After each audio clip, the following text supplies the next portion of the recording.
Sabe aquela sensação de ver sua filha murchando aos poucos, como uma flor sem água, e não poder fazer nada? Pois é, eu vivi isso durante 7 anos. 7 anos vendo a Marina, minha única filha, se apagar.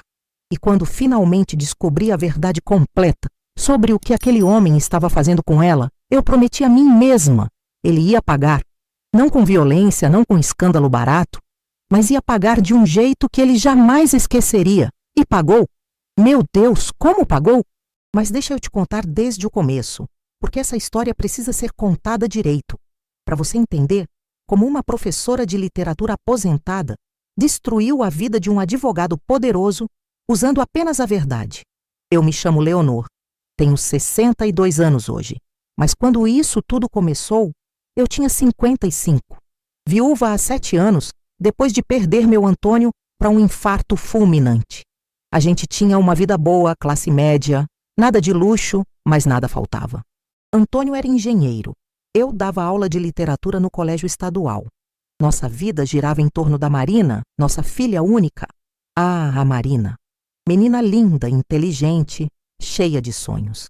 Formou-se em arquitetura com louvor. Começou a trabalhar num escritório grande aqui em Belo Horizonte. Tinha um futuro brilhante pela frente. Foi quando ela conheceu o Rodrigo, advogado, 32 anos na época, família tradicional da cidade, aquele tipo de homem que parece ter saído de uma revista. Bonito, bem vestido, falava bonito, sabia conquistar. Na primeira vez que ele veio jantar em casa, lembro que o Antônio cochichou comigo na cozinha. Esse rapaz é bom demais para ser verdade, Leonor. Fala muito, mas os olhos são frios. Eu dei risada, disse que meu marido estava com ciúme da filha. Mas Antônio tinha razão. Ele sempre teve um instinto para essas coisas. Pena que morreu antes de ver o tipo de homem que o Rodrigo realmente era. Eles namoraram 2 anos. Rodrigo era atencioso, trazia flores, levava a Marina para restaurantes caros. Apresentou ela para a família dele. Os pais do Rodrigo eram daquelas famílias antigas de Minas, sabe?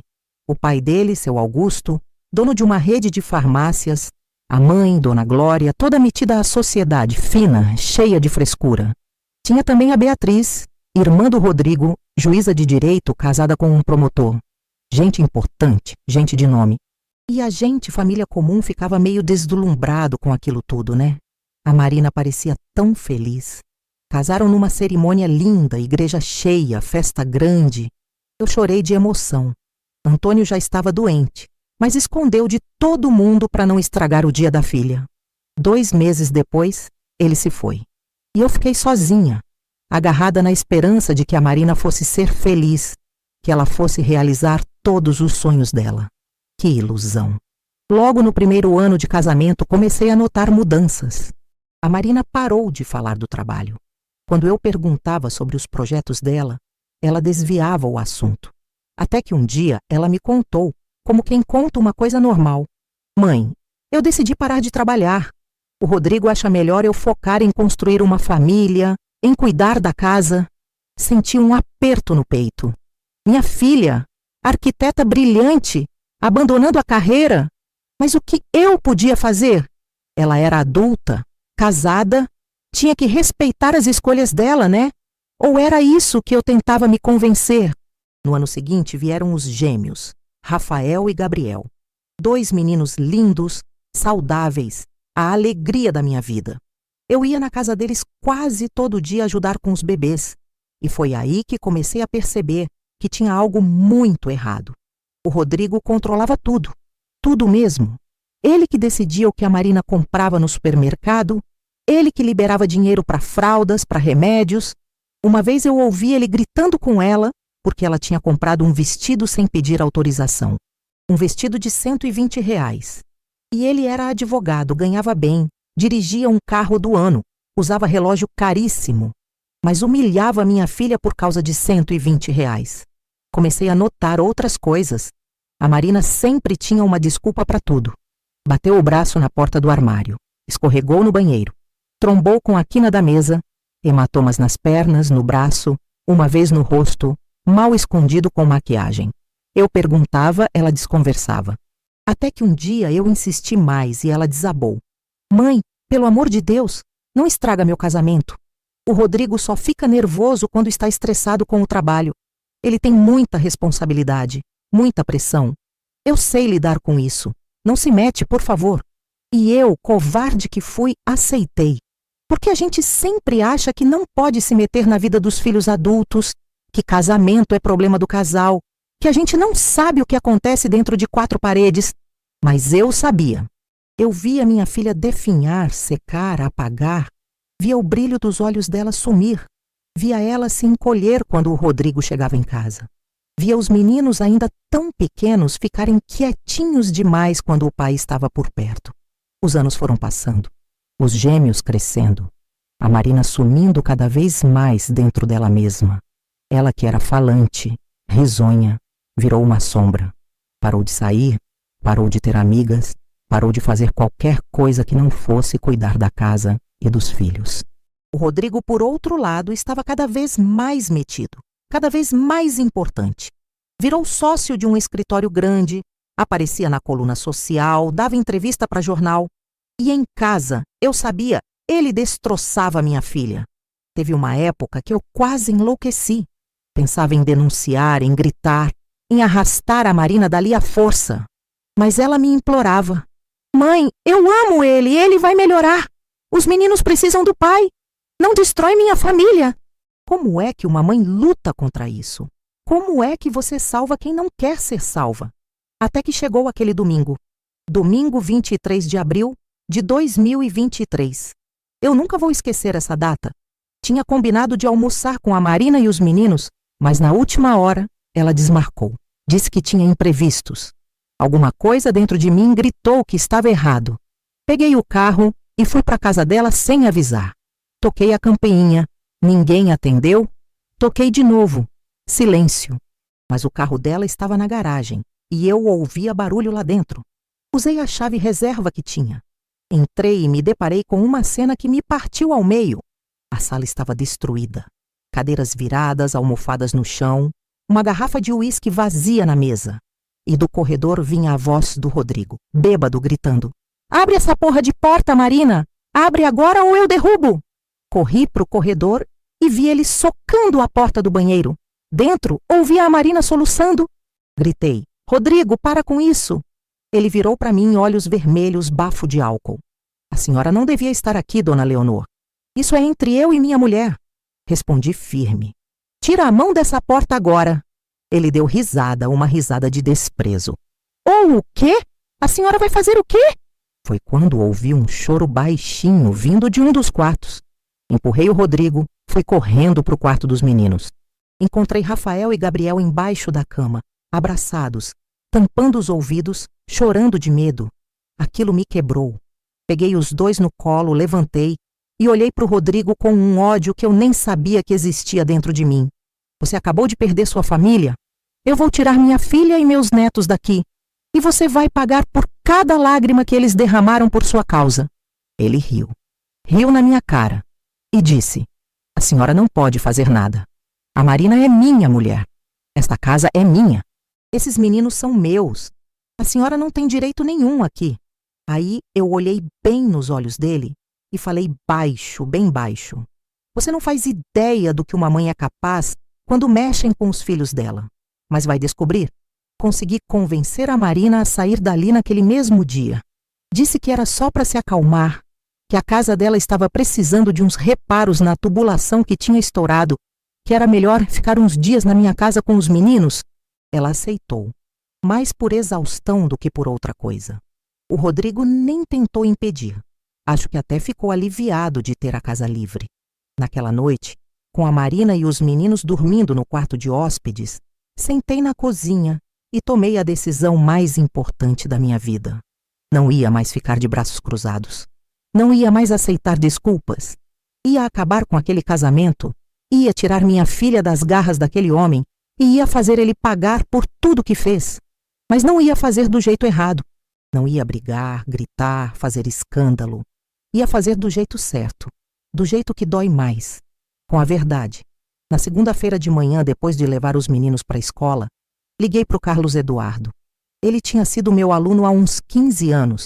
Menino inteligente, curioso, que adorava ler romances policiais. Depois da faculdade, ele tinha virado investigador particular. A gente manteve contato ao longo dos anos, aquela amizade de professor e ex-aluno. Expliquei a situação. Ele ficou em silêncio por uns segundos e depois disse: Professora, a senhora está pedindo para eu investigar o genro? Tem certeza? Respondi: Tenho. Preciso de provas de tudo. Absolutamente tudo. Carlos Eduardo aceitou. Disse que ia fazer um preço especial para mim, mais pela amizade do que pelo dinheiro. E começou o trabalho. Enquanto isso, eu mantinha a Marina e os meninos em casa, inventando desculpas, que o encanador tinha encontrado mais problemas, que precisava trocar os canos todos, que ia demorar mais umas semanas. O Rodrigo ligava todo dia, pressionando a Marina para voltar. Mas ela, pela primeira vez em anos, estava gostando de respirar, gostando de acordar sem medo. Os meninos estavam mais soltos, mais felizes, e isso me dava forças para continuar. 2 semanas depois, Carlos Eduardo me ligou. Professora, preciso falar com a senhora pessoalmente. Encontrei coisas. A gente se encontrou numa cafeteria discreta do bairro. Ele pôs um envelope pardo na mesa e disse: A senhora vai precisar de estômago forte para isso. Abriu o envelope e sentiu o mundo desabar. Tinha fotos. Fotos do Rodrigo com uma moça jovem, bonita, uns 20 e poucos anos, abraçados, beijando, entrando num apartamento de luxo na Savassi. Carlos Eduardo explicou. É a Júlia, estagiária do escritório dele. Eles estão juntos há 3 anos. O apartamento está no nome dela, mas quem paga tudo é ele. 3 anos. 3 anos que aquele desgraçado mantinha uma amante, enquanto humilhava minha filha em casa. Mas tinha mais. Carlos Eduardo mostrou os extratos bancários. Meu Deus, os extratos! O Rodrigo tinha desviado todo o dinheiro que a Marina tinha herdado do pai. Quase R$500 mil que o Antônio tinha deixado para a filha. Dinheiro de seguro de vida, de economias. O Rodrigo tinha convencido a Marina a colocar tudo em aplicações que ele gerenciava. Só que ele transferiu tudo, aos poucos, para contas em nome da Júlia. Investiu em imóveis, em ações, em fundos. Lavou o dinheiro da minha filha para construir patrimônio com a amante.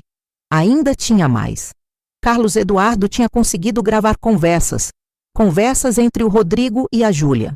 Ouvi aquilo e senti uma raiva tão grande que tive que segurar na mesa para não cair. O Rodrigo chamava a Marina de burra de carga útil. Dizia que ela era fracassada, que tinha sido fácil manipular ela, que ela era patética demais para perceber qualquer coisa. E ria. Ria da minha filha. Zombava dela com aquela vadia. Mas a pior parte estava por vir. Carlos Eduardo me mostrou documentos, laudos psiquiátricos, laudos falsos, comprados de um médico corrupto, atestando que a Marina tinha transtornos mentais graves, que era incapaz de cuidar dos próprios filhos, que representava risco à segurança das crianças.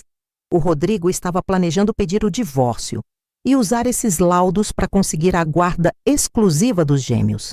O objetivo era não pagar pensão, ficar com os meninos e ainda por cima declarar a Marina como incapaz, destruir ela de vez. Chorei ali, na cafeteria, na frente do Carlos Eduardo. Chorei de raiva, de ódio, de impotência. Mas depois, sequei as lágrimas e respirei fundo. Aquele filho da puta ia pagar caro. Peguei todas as provas, guardei numa pasta e comecei a planejar. Passei as semanas seguintes preparando tudo nos mínimos detalhes. Conversei com advogados, fiz cópias de todos os documentos, enviei denúncias anônimas para o Conselho Regional de Medicina sobre o psiquiatra corrupto e para a Ordem dos Advogados sobre o Rodrigo. E planejei o golpe final. Um jantar. Um jantar que ia mudar tudo. Liguei para o Rodrigo e disse que queria fazer as pazes, que tinha pensado muito, que talvez tivesse sido precipitada, que queria reunir as famílias para conversar com calma. Ele adorou a ideia, claro. Adorou porque achava que tinha ganhado, que eu tinha me rendido, que a Marina ia voltar para ele. Marquei para um sábado à noite na minha casa. Convidei ele, os pais dele, a irmã dele com o marido. E convidei a Marina também, mas não contei nada para ela. Não podia arriscar que ela desistisse. Naquele sábado, arrumei a mesa com a melhor toalha, a melhor louça. Fiz um jantar caprichado, entrada, prato principal, sobremesa. Estava tudo lindo, tudo perfeito. Os convidados chegaram. Seu Augusto e Dona Glória, os pais do Rodrigo, todo metidos, cheios de pose. A Beatriz, a juíza, séria, e o marido dela, o promotor. O Rodrigo chegou por último, todo sorridente, confiante. Beijou a Marina no rosto como se fosse um marido amoroso. Ela estava pálida, nervosa, mas tentava sorrir. O jantar transcorreu tranquilo. Conversa educada, comentários sobre o tempo, sobre política, sobre amenidades. Tomamos vinho, comemos bem. Quando chegou a hora da sobremesa, eu disse: antes do café, eu gostaria de compartilhar com vocês alguns registros familiares que encontrei recentemente. Acho que todos vão achar interessante. Conectei meu notebook na televisão da sala. O Rodrigo nem desconfiou. Achou que eu ia mostrar fotos antigas, vídeos dos netos. Mas quando a primeira imagem apareceu na tela, a sala inteira ficou em silêncio. Era um extrato bancário. A conta da Marina. As transferências, uma atrás da outra. Centenas de milhares de reais saindo da conta dela e indo para contas em nome de Júlia Andrade. Seu Augusto franziu a testa. Leonor, o que é isso? Respondi com calma. É o dinheiro que o Antônio deixou para Marina. O dinheiro que o Rodrigo roubou dela para dar para a amante. O Rodrigo tentou se levantar. Isso é mentira! Isso é! Mas eu aumentei o volume da televisão e apareceu a próxima coisa. Fotos. Fotos dele com a Júlia. Abraçados na praia, beijando num restaurante, entrando no apartamento de luxo. Dona Glória levou a mão ao peito. A Beatriz ficou branca. A Marina estava chorando, mas não falava nada. Continuei. Isso aqui acontece há 3 anos. Enquanto minha filha cuidava dos filhos dele, limpava a casa dele, servia ele como uma empregada, ele estava construindo uma vida paralela com uma estagiária de 24 anos. O Rodrigo estava vermelho, gaguejando. Eu posso explicar. Isso não é o que parece. Mas aí eu apertei o play no áudio. A voz dele ecoou pela sala. A Marina? A Marina é burra demais para perceber qualquer coisa. Ela acredita em tudo que eu falo. É patética. Mas é útil. Cuida bem dos meninos. Mantém a casa em ordem. Enquanto isso, eu tenho você, meu amor. E a voz da Júlia. Você é terrível, Rodrigo, mas eu adoro.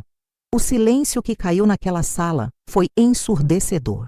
Seu Augusto levantou vermelho de raiva. Dona Glória chorava. A Beatriz olhava para o irmão com uma expressão de nojo absoluto. E eu ainda não tinha terminado. Mostrei então os laudos psiquiátricos falsos. Expliquei o plano dele. Usar documentos forjados para declarar a Marina incapaz.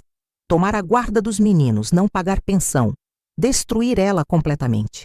Falei o nome do psiquiatra corrupto e disse: eu já enviei cópias de tudo isso para o Conselho Regional de Medicina e para a OAB.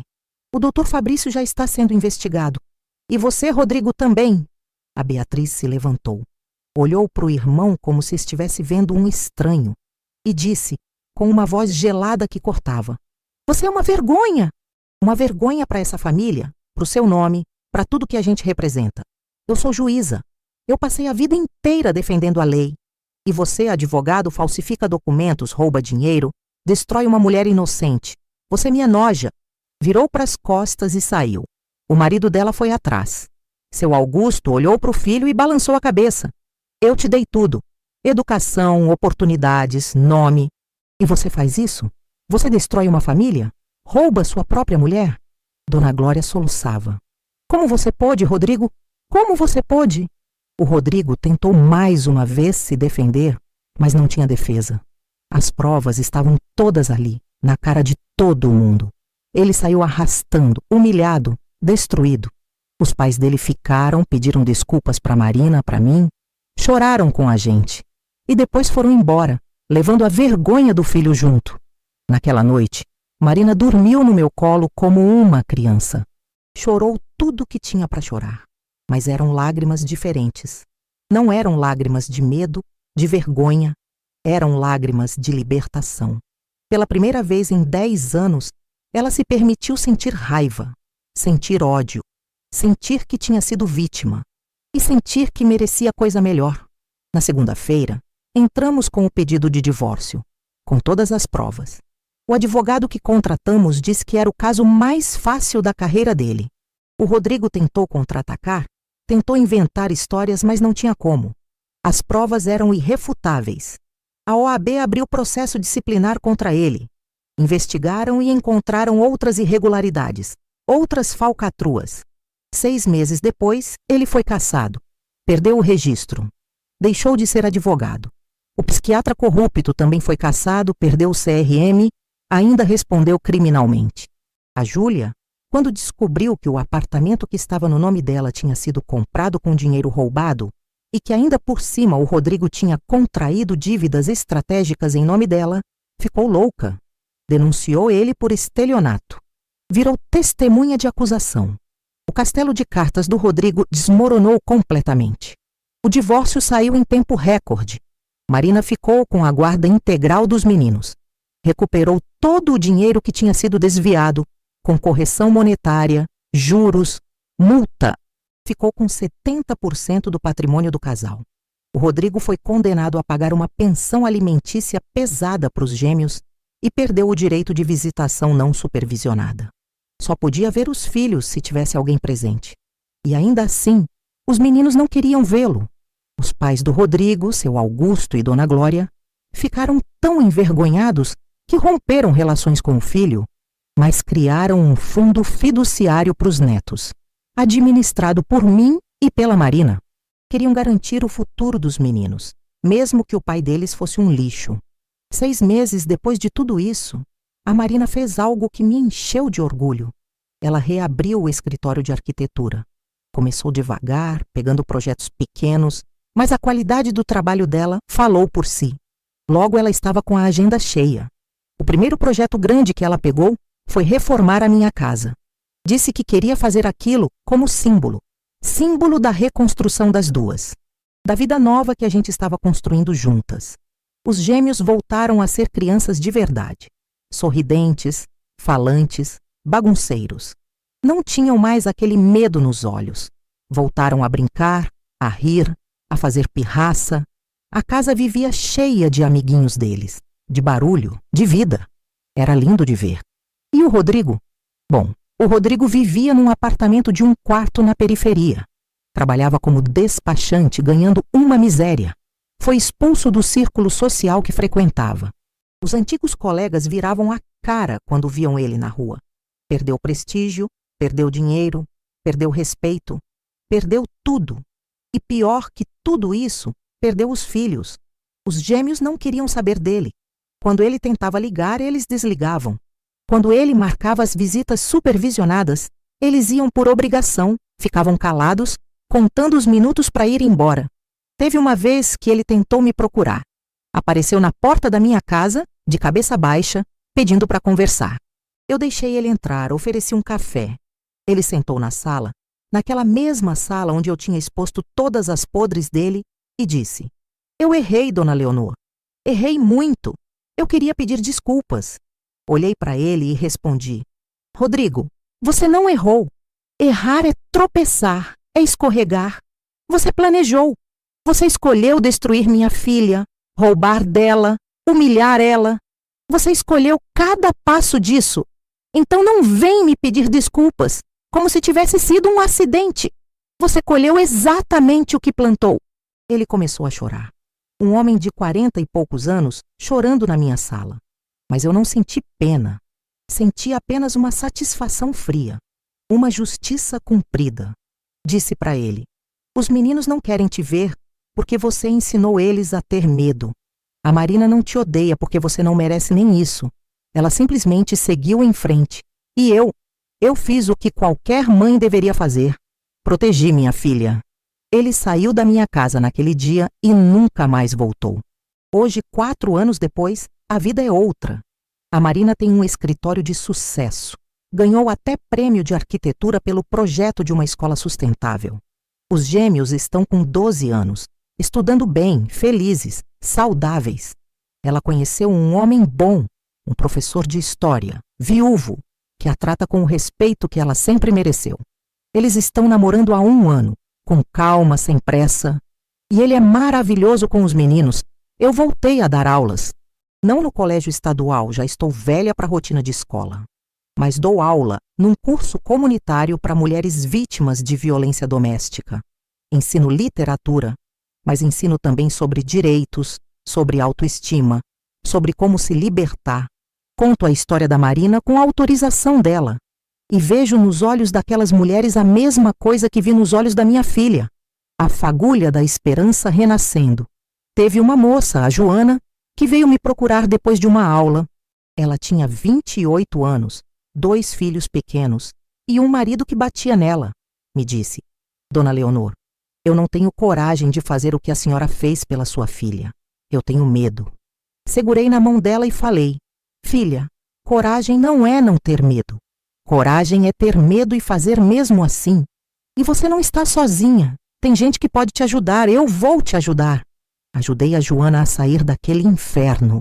Conectei ela com uma rede de apoio, com advogadas que trabalham de graça nesses casos, com abrigo temporário. Hoje ela está bem, segura, reconstruindo a vida. E ela não foi a única. Já ajudei 12 mulheres a saírem de relacionamentos abusivos. 12 mulheres que estavam morrendo aos poucos, como a Marina estava. E toda vez que vejo uma delas renascendo, me lembro que tudo valeu a pena. Tem gente que me pergunta se eu não sinto que exagerei, se não fui longe demais, se não deveria ter dado uma segunda chance para o Rodrigo. E eu respondo sempre a mesma coisa. Segunda chance para quê? Para ele continuar destruindo minha filha? Para ele continuar ensinando meus netos que violência é normal? Não! Eu não dei segunda chance porque ele não merecia. E porque, às vezes, a coisa mais amorosa que a gente pode fazer é cortar o mal pela raiz. A verdade é que eu não destruí o Rodrigo. Eu apenas mostrei quem ele realmente era. Mostrei para as pessoas certas, na hora certa. Usei a verdade como arma. E a verdade, quando é bem usada, é a arma mais poderosa que existe. Porque mentira se combate, se defende. Mas verdade? Verdade não tem defesa. Hoje, quando olho para Marina na varanda dela, desenhando um novo projeto, com os meninos brincando no jardim, com aquele sorriso leve no rosto, eu sei que fiz a coisa certa. Sei que salvei minha filha. Sei que dei para os meus netos a chance de crescerem sem trauma, sem violência, sem medo. E sabe o que é mais bonito? A Marina me disse outro dia que está pensando em escrever um livro sobre a experiência dela, sobre como sobreviveu, sobre como renasceu. Disse que quer ajudar outras mulheres, quer mostrar que é possível sair, é possível reconstruir, é possível ser feliz de novo. Eu chorei quando ela me contou isso. Chorei de orgulho, porque a filha que eu quase perdi, a filha que estava murchando, apagando, agora quer ser luz para outras mulheres. Tem uma frase de um livro que eu sempre amei, do Fernando Pessoa. Tudo vale a pena quando a alma não é pequena. E eu acho que é isso. A alma da Marina nunca foi pequena. Só estava machucada, abafada, escondida. Mas ela renasceu. E renasceu maior, mais forte, mais linda do que nunca. Às vezes, de noite, quando estou sozinha aqui na minha casa, eu converso com o Antônio. Sei que parece bobagem conversar com quem já se foi, mas eu converso. Conto para ele como está a filha dele, como estão os netos, e peço desculpas por não ter agido antes, por ter deixado aquilo durar tanto tempo. Mas também agradeço por ter tido forças para agir quando finalmente agi. Agradeço por ter tido coragem de enfrentar aquele homem e de mostrar para minha filha que ela merecia coisa melhor. Teve um momento, uns 2 anos depois de tudo, que a Marina veio conversar comigo. Sentou do meu lado aqui na varanda tomando um café e disse: Mãe, eu preciso te agradecer. Respondi que ela não precisava agradecer nada, que eu só tinha feito o que qualquer mãe faria. Mas ela insistiu: Não, mãe, você salvou a minha vida, literalmente, porque eu estava morrendo por dentro, um pedaço de cada vez. E eu nem percebia, ou percebia, mas não tinha forças para fazer nada. Estava tão condicionada, tão quebrada, que achava que aquilo era normal, que eu merecia aquilo. Aquelas palavras me despedaçaram e me curaram ao mesmo tempo. Me despedaçaram porque confirmaram o quanto minha filha tinha sofrido. e me curaram porque eu soube que tinha feito a coisa certa, que tinha valido a pena cada segundo de planejamento, cada noite sem dormir, cada momento de raiva controlada. A Marina continuou. Sabe o que é pior, mãe? É que eu amava ele. Mesmo com tudo, eu ainda amava. Ou achava que amava. Hoje eu entendo que não era amor, era dependência, era medo, era o condicionamento de anos sendo manipulada. Mas na época, eu achava que era amor, e por isso eu aceitava tudo. As humilhações, os gritos, os hematomas. Eu pensava, se eu for melhor esposa, se eu fizer tudo certinho, ele vai melhorar. Ele vai me amar de volta. Segurei na mão dela e disse, filha, você sempre foi esposa perfeita, mãe perfeita, mulher perfeita. O problema nunca foi você. Foi ele. Ele que era quebrado por dentro. Ele que era doente. E gente doente machuca quem está perto. Ela chorou naquele dia. Chorou muito. Mas era um choro diferente. Era um choro de cura, de aceitação, de perdão a si mesma. Sabe, tem uma coisa que eu aprendi nesses anos todos. Violência doméstica não é só o tapa, o soco, o olho roxo. Violência doméstica é também o controle. É não deixar a mulher trabalhar. É controlar cada centavo que ela gasta. É humilhar, diminuir, fazer ela se sentir burra, incapaz, sem valor. É isolar ela das amigas, da família. É fazer ela acreditar que sem ele, ela não é nada. E foi exatamente isso que o Rodrigo fez com a Marina durante 10 anos. Ele nunca bateu nela forte, nunca quebrou osso, nunca mandou ela para o hospital, mas machucou de outras formas, um empurrão aqui, um puxão de cabelo ali, uma apertada no braço que deixava marca, um beliscão na coxa, coisas que ela podia esconder, que ela podia explicar, e mais do que isso, machucou a alma dela. Destruiu a autoestima dela aos poucos, tijolo por tijolo, até que não sobrou nada. E sabe o que mais me revolta? É que ele fazia tudo isso enquanto mostrava uma cara pública completamente diferente. Na sociedade, ele era o advogado respeitado, o marido exemplar, o pai dedicado. Nas festas da escola dos meninos, ele era o primeiro a se oferecer para ajudar. Nas reuniões de família, ele era atencioso, educado, charmoso. Ninguém desconfiava. Ninguém imaginava o que acontecia quando as portas se fechavam. Por isso que quando eu mostrei aquelas provas no jantar, o choque foi tão grande, porque ninguém esperava. Seu Augusto e Dona Glória achavam que tinham criado um filho exemplar. A Beatriz achava que o irmão era honrado, íntegro. Todo mundo comprava a máscara que ele vendia. E quando a máscara caiu, quando todo mundo viu quem ele realmente era, o impacto foi devastador. Teve um episódio uns 6 meses depois do jantar que me marcou muito. Encontrei a Dona Glória na rua, no supermercado. Ela me viu e veio falar comigo. Achei que ia me xingar, me culpar, sei lá. Mas não. Ela me abraçou e chorou. Disse, Leonor, eu te peço desculpas. Desculpas por não ter visto, por não ter protegido sua filha, por ter criado um filho capaz de fazer aquilo. Respondi, Dona Glória, a senhora não tem culpa. A senhora criou ele da melhor forma que soube. Mas no fim das contas, cada um é responsável pelas próprias escolhas. E as escolhas do Rodrigo foram todas dele. Ela balançou a cabeça. Eu devia ter percebido. Eu via a Marina emagrecendo, perdendo o brilho. Mas eu achava que era coisa de casamento, sabe? Que era normal. Que todo casamento tem fases difíceis. Nunca passou pela minha cabeça que meu filho estava destruindo ela. Continuou. Augusto e eu, a gente cortou relações com ele. Não conseguimos olhar para ele da mesma forma. Mas criamos o fundo para os meninos porque eles não têm culpa. E porque são a única coisa boa que sobrou daquela família. Agradeci a ela. Agradeci pelo fundo, pelo apoio, pela honestidade e nos despedimos. Depois disso, sempre que a gente se encontra, trocamos notícias dos meninos, conversamos, ela vira e mexe, manda presente para eles, vai nos aniversários, participa da vida deles. Mas o Rodrigo, esse ela não vê. Disse que não consegue, que a decepção é grande demais. Os gêmeos Rafael e Gabriel às vezes me perguntam sobre o pai. Não muito, mas perguntam. Principalmente quando vêm os coleguinhas com os pais em festinhas, em jogos de futebol. Um dia o Rafael me perguntou: Vó, por que meu pai é ruim? Meu coração apertou. Como é que explica isso para uma criança de 10 anos? Sentei com ele e disse: Rafa, seu pai não é uma pessoa má por inteiro. Ele tem coisas boas também, mas ele fez escolhas muito ruins.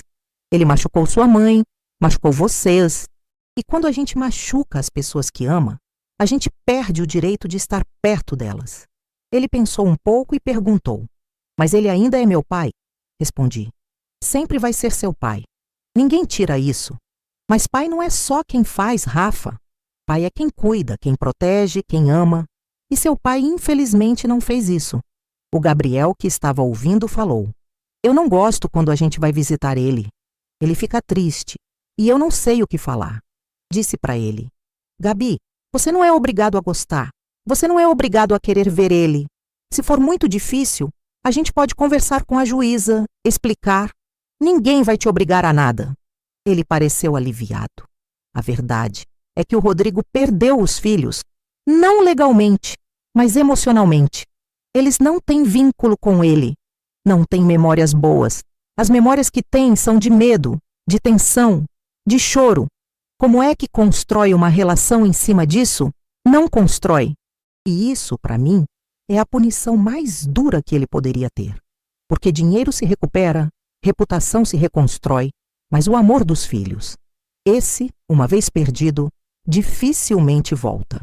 Teve uma época que eu me perguntei se não tinha sido cruel demais, se não deveria ter dado a ele uma chance de se redimir, de mudar.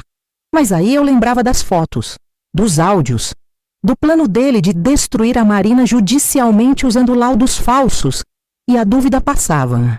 Porque o homem que planeja destruir a mãe dos próprios filhos, que rouba dela, que humilha ela, não merece redenção fácil. Merece colher exatamente o que plantou. E olha, eu não sou ingênua. Eu sei que tem gente que acha que eu deveria ter ido pela via legal desde o início. Deveria ter feito boletim de ocorrência, ter conseguido medida protetiva, ter processado ele. E sim, eu fiz isso tudo também. Mas eu queria mais. Queria que ele perdesse não só na justiça, mas na sociedade. Queria que todo mundo soubesse quem ele realmente era. E por isso o jantar foi tão importante. Porque ali, na frente da própria família, ele foi desmascarado. E não teve como negar, como se esconder, como inventar desculpa. A justiça formal é importante, claro. Mas tem uma justiça social que é igualmente poderosa. Quando o Rodrigo foi cassado da OAB, ele perdeu a profissão. Mas quando a família inteira viu quem ele era, ele perdeu muito mais. Perdeu o respeito, perdeu a imagem, perdeu o lugar dele naquele círculo social. E para um homem como ele, que vivia de aparências, de status, isso foi destruidor. Teve gente que me criticou, gente que disse que eu tinha sido vingativa, cruel, que tinha exposto o homem de forma desnecessária. Mas sabe o que eu penso? Eu penso que o silêncio é cúmplice. Eu penso que esconder violência doméstica, fingir que não existe, proteger o agressor para não causar escândalo, é ser cúmplice. E eu não ia ser cúmplice. Ia escancarar a verdade, doesse em quem doesse. Além do mais, eu não inventei nada. Não exagerei nada, não menti. Só mostrei a verdade. As provas estavam todas lá. As fotos eram reais, os áudios eram reais, os extratos bancários eram reais, os laudos falsos eram reais. Eu apenas coloquei tudo na mesa. E se a verdade destruiu ele, bom, o problema era com a verdade dele, não comigo. Hoje eu vejo a Marina feliz, realizada, e sei que fiz a coisa certa. Vejo ela no escritório dela, cheia de projetos, cheia de vida. Vejo ela com o namorado novo, esse professor de história que a trata com carinho, com respeito, com admiração. Vejo ela sorrindo de novo, rindo de novo. E aquilo vale mais do que qualquer coisa. Os meninos também estão bem. Rafael quer ser engenheiro como o avô. Gabriel quer ser desenhista, adora arte. Os dois são excelentes alunos educados, carinhosos. Não têm raiva no coração. Não têm sede de vingança. Apenas seguiram em frente, com a leveza que criança merece ter. Teve uma coisa que a Marina fez, uns 3 anos depois de tudo, que me emocionou profundamente. Ela escreveu uma carta para o Rodrigo. não para enviar, mas para ela mesma ler como terapia. A terapeuta dela tinha sugerido como forma de fechamento. E ela me mostrou a carta depois. Chorei lendo. Na carta ela dizia: Rodrigo, durante muito tempo eu te odiei. Odiei você por ter me roubado os melhores anos da minha vida, por ter me feito acreditar que eu não valia nada, por ter me transformado numa sombra de mim mesma. Mas hoje, depois de tanto tempo, eu não te odeio mais, porque ódio requer energia, requer que eu ainda me importe, e eu não me importo. Você não existe mais para mim. Você é apenas uma lembrança ruim que vai ficando cada vez mais distante. Eu reconstruí minha vida. Sou feliz. Sou realizada. Tenho amor próprio. E tudo isso, eu consegui sem você. Aliás, consegui apesar de você. Você tentou me destruir, mas não conseguiu, porque eu sou mais forte do que você jamais imaginou. Obrigada por me subestimar, porque foi isso que me deu forças para provar que você estava errado. Quando terminei de ler, abracei minha filha e chorei. Chorei de orgulho, chorei de alegria, porque aquela carta era a prova de que ela tinha se curado, que tinha seguido em frente, que tinha vencido. Sabe, tem uma coisa que eu sempre digo nas aulas que dou para as mulheres vítimas de violência. Eu digo, vocês não precisam de vingança, vocês precisam de libertação, porque a melhor vingança contra quem tentou te destruir é você renascer, é você ser feliz, é você provar que não precisa dele para nada. E é verdade. A Marina não precisou se vingar do Rodrigo, ela só precisou seguir em frente. E seguiu tão bem, tão longe, que ele ficou para trás, pequeno, insignificante. Claro que houve momentos difíceis nessa jornada. Não foi um caminho linear de sofrimento para a felicidade. Teve recaídas, teve noites de insônia, teve crises de choro, teve medo. A Marina teve que fazer terapia intensiva durante 2 anos. Os meninos também fizeram terapia infantil para processar o trauma de terem crescido num ambiente violento. Teve uma vez que o Rafael teve pesadelo. Acordou gritando, suando frio. Quando a Marina foi acudir, ele disse que tinha sonhado com o pai quebrando a casa, gritando. Ela abraçou ele, embalou ele, disse que estava tudo bem, que ele estava seguro.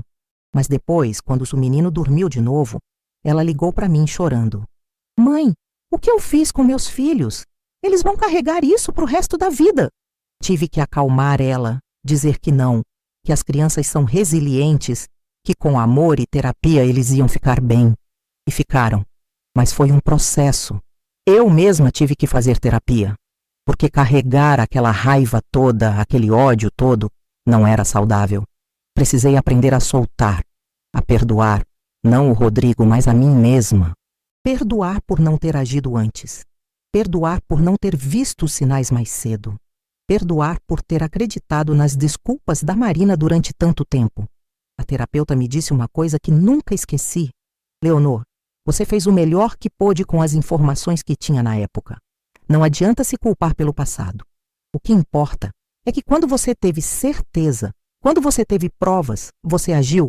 E agiu de forma eficiente, estratégica, certeira. Você salvou sua filha. Foque nisso.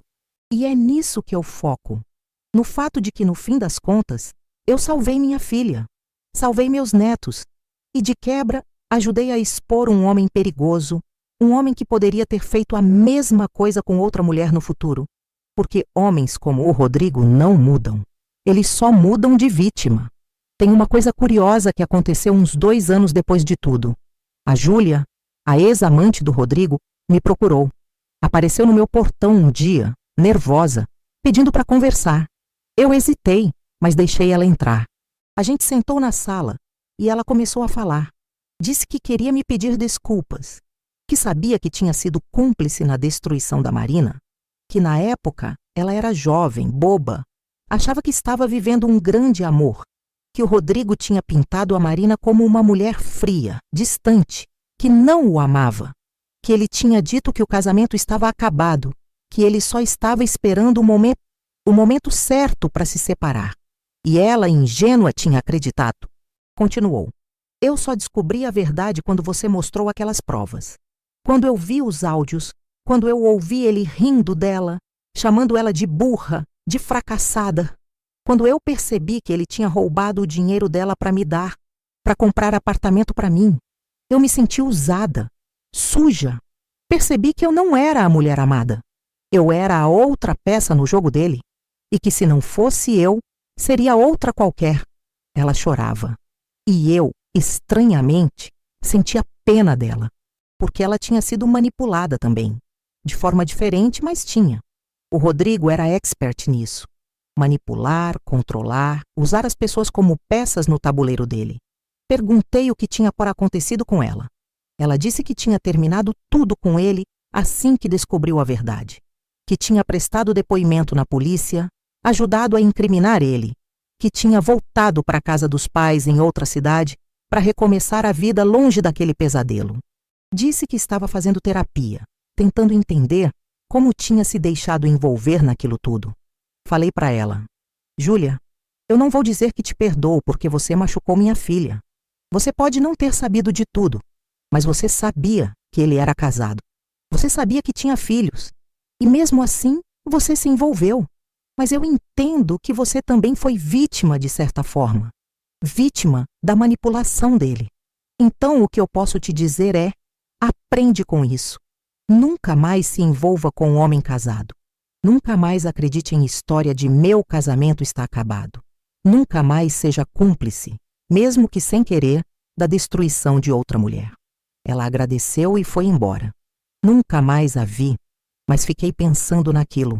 Pensando em como o Rodrigo tinha machucado não só a Marina, mas tantas outras pessoas. A Júlia, que tinha desperdiçado 3 anos da vida dela num relacionamento mentiroso. Os pais dele, que tinham perdido o filho. A irmã dele, que tinha perdido o irmão. Os meninos, que tinham perdido a imagem do pai. Tanta destruição, tanto estrago. Tudo por causa da ganância, da vaidade, do egoísmo de um homem só. E sabe o que me deixa mais triste? É saber que essa história não é única. Que tem milhares de Marinas por aí sendo destruídas aos poucos por homens que deveriam amar elas.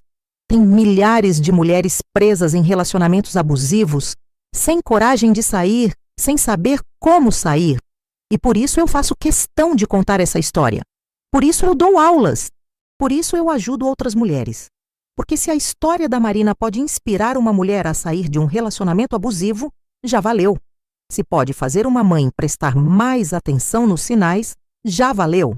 Se pode fazer a sociedade entender que violência doméstica não é assunto privado, é assunto de todos, já valeu. Teve uma moça nas minhas aulas, a Cristina, que me disse: Dona Leonor, eu vivi a mesma coisa que sua filha.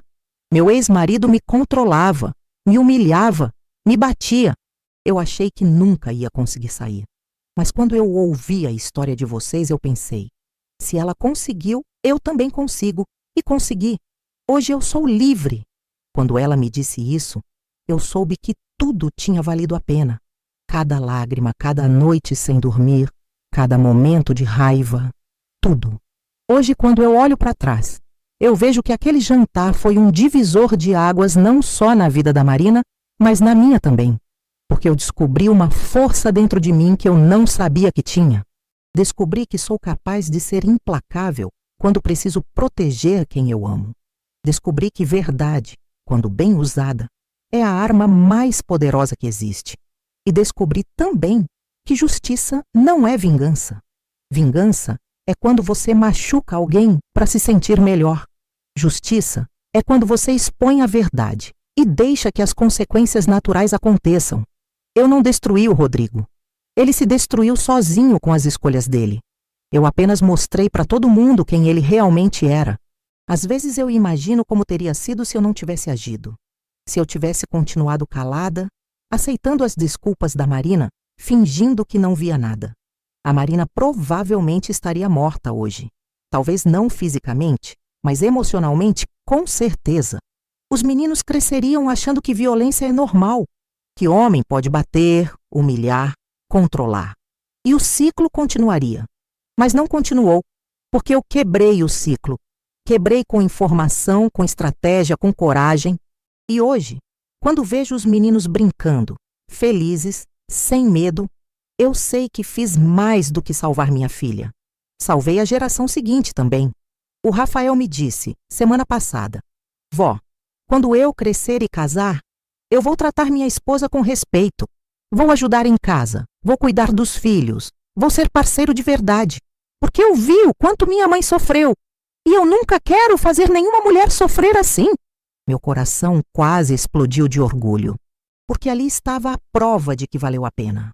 Que daquele trauma, daquela dor, nasceu consciência, nasceu empatia, nasceu mudança. E a Marina, minha Marina, está radiante. Está viva de um jeito que eu não via há anos. Ri alto, faz piadas, usa roupas coloridas, deixou o cabelo crescer, volta e meia muda a cor. Está se permitindo ser ela mesma, sem medo, sem culpa, sem vergonha. Outro dia ela me disse: Mãe, eu olho para trás e não reconheço quem eu era. Aquela mulher apagada, murcha, assustada. Parece outra pessoa. Parece um pesadelo distante. E eu agradeço todos os dias por ter acordado desse pesadelo. Por ter você do meu lado. Por ter tido coragem de recomeçar. Respondi: Filha, a coragem sempre esteve em você. Eu só dei um empurrãozinho. Mas a verdade é que foi mais do que um empurrãozinho.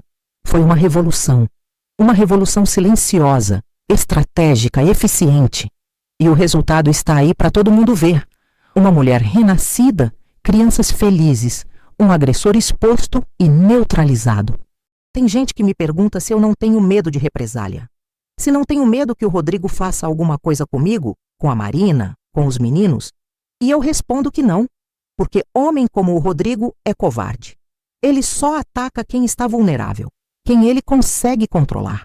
E nós não estamos mais vulneráveis. Estamos fortes, unidas, protegidas. Além disso, depois de tudo que aconteceu, de toda a exposição, ele sabe que qualquer movimento errado dele vai trazer consequências ainda piores. Ele está de olho, vigiado pela família, pela ex-cunhada juíza, por mim. Qualquer deslize e ele afunda de vez. Então ele se mantém longe. E é exatamente onde ele deve ficar. Longe. Eu sei que essa história não tem um final Hollywood. Não tem a vilã se apaixonando pelo herói. Não tem perdão cinematográfico. Não tem reconciliação familiar. Tem apenas uma mulher que foi destruída e renasceu. Uma mãe que protegeu a filha. E um homem que pagou o preço pelas próprias escolhas. E para mim, isso é o final perfeito. Porque é real. É verdadeiro. É justo. Hoje, quando eu sento aqui na minha varanda com um café na mão, ouvindo os meninos brincando lá dentro, vendo a Marina trabalhando concentrada no notebook, eu sinto paz. Não é a paz de quem nunca sofreu. É a paz de quem enfrentou o dragão e venceu. A paz de quem olha para trás e sabe que fez o que tinha que ser feito. E se você está me ouvindo agora, se está passando por algo parecido, se está vendo alguém que você ama sendo destruída aos poucos, eu te digo, age. Não espera. Não aceita desculpa. Não acredita em promessa de mudança. Porque quem ama não machuca. Quem ama não controla. Quem ama não humilha. E se você é a mulher que está sofrendo, que está presa, que acha que não tem saída, eu te digo, tem. Sempre tem.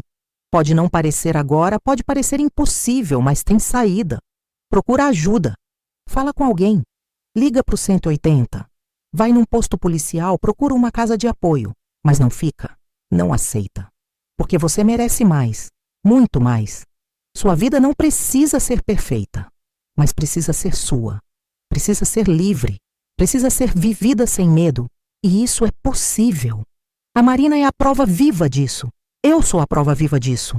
E se eu, uma professora aposentada de 62 anos, consegui derrubar um advogado poderoso usando apenas a verdade, imagina o que você é capaz de fazer? Imagina a força que você tem dentro de você, esperando para ser descoberta?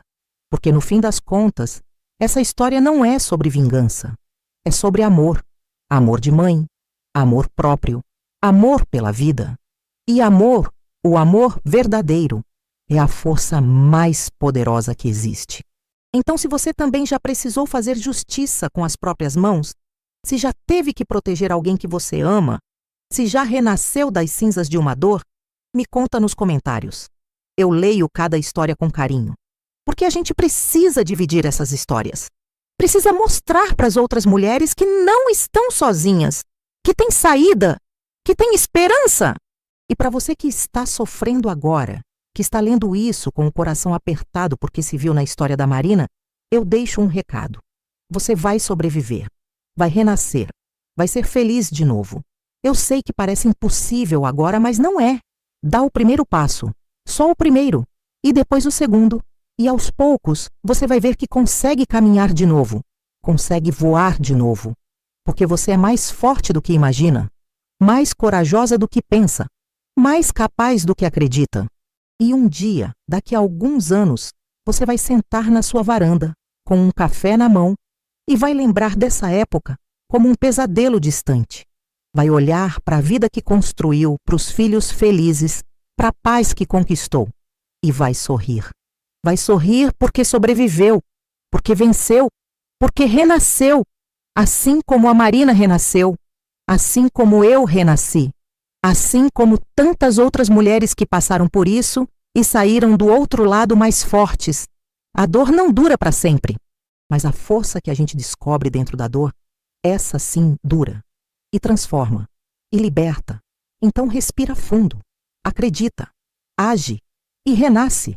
Porque você merece uma vida sem medo, sem dor, sem humilhação. Você merece ser feliz, de verdade, completamente, profundamente feliz. E eu prometo, isso é possível. Eu sou a prova viva. A Marina é a prova viva. E você pode ser também.